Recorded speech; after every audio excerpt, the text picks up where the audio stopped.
अध्याय 4 चद्दन हाथी की कहानी। हिमालय के घने जंगलों में सफेद हाथियों की दो अलग अलग प्रजातियां मौजूद थी, चद्दन और उपोसत। ये हाथी न केवल सफेद रंग के थे, बल्कि उनके पास 6 दांत भी थे। जैसा कि प्राचीन पाली साहित्य में वर्णित है, चद्दन हाथियों के राजा ने सोने से बनी एक शानदार गुफा में निवास किया। उसका सिर और पैर माणिक जैसे लाल रंग से झिलमिला रहे थे। उनकी 2 पत्नियां थीं, महासुभद्रा और चुल्ला सुभद्रा, जो समान रूप से सुंदर थी। एक दिन चद्दन हाथियों के राजा गजराज ने अपनी रानियों और उनके परिचारकों के साथ एक शांत झील के पास खेलने का फैसला किया। सरोवर के पास फूलों से सजी एक शाल वृक्ष शान से खड़ा था। चंचलता से गजराज ने अपने शक्तिशाली सूंड से पेड़ की शाखाओं को हिला दिया, जिससे फूल और पराग महासुभद्रा को ढक गए। हालांकि सूखी शाखाएं और फूल चुल्ला सुभद्रा पर गिरे।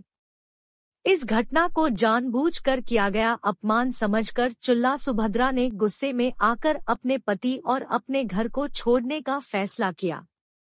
शाही दरबार द्वारा गहन तलाशी लेने के बावजूद चुल्ला सुभद्रा का पता नहीं चला। जैसे जैसे समय बीतता गया, चुल्ला सुभद्रा का निधन हो गया और पागल राज्य की राजकुमारी के रूप में उनका पुनर्जन्म हुआ।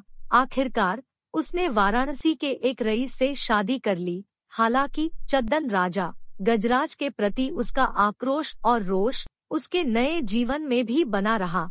उसके भीतर एक न बुझने वाली आग की तरह जल रहा था। अनुकूल अवसर का लाभ उठाते हुए उसने राजा को चद्दन के दांत प्राप्त करने के लिए उकसाया। बदला लेने की इच्छा से प्रेरित होकर राजा ने कुशल शिकारियों के एक समूह को इकट्ठा किया, जिसका नेतृत्व एक प्रसिद्ध निषाद योद्धा सोनुतारा ने किया। 7 साल 7 महीने और 7 दिनों के बाद सोनुतारा चद्दन राजा के निवास पर पहुंची। चालाकी से उसने एक गड्ढा खोदा और उसे लकड़ी और पत्तियों से छिपा दिया। जंगल के भीतर छिप गया। फिर उसने अपने आप को आसपास के पेड़ों की खामोशी में तैनात कर दिया, जो उसकी योजना के सामने आने के लिए तैयार था। जैसे ही चद्दन छिपे हुए गड्ढे के पास पहुंचा, सोनुतारा ने एक तीर चलाया, जो राजसी हाथी के पक्ष को भेद गया। घायल और क्रोधित चद्दन ने धनुष के साथ सशस्त्र सोनुतारा को गड्ढे में छिपा हुआ देखा। अपने हमले का बदला लेने के दृढ़ संकल्प से भरे हुए चद्दन ने सोनुतारा की ओर धावा बोला। हालांकि सोनुतारा ने अपने जीवन के लिए डरते हुए अपने सच्चे इरादों का खुलासा करते हुए दया की याचना की।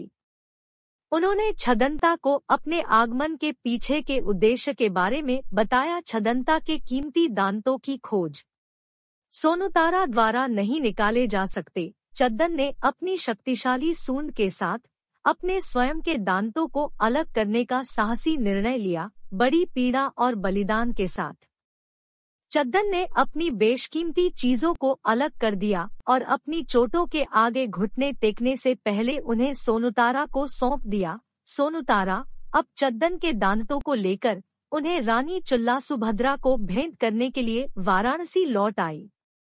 दांतों को देखकर रानी छदंता के निधन के सदमे और शोक को सहन नहीं कर सकी।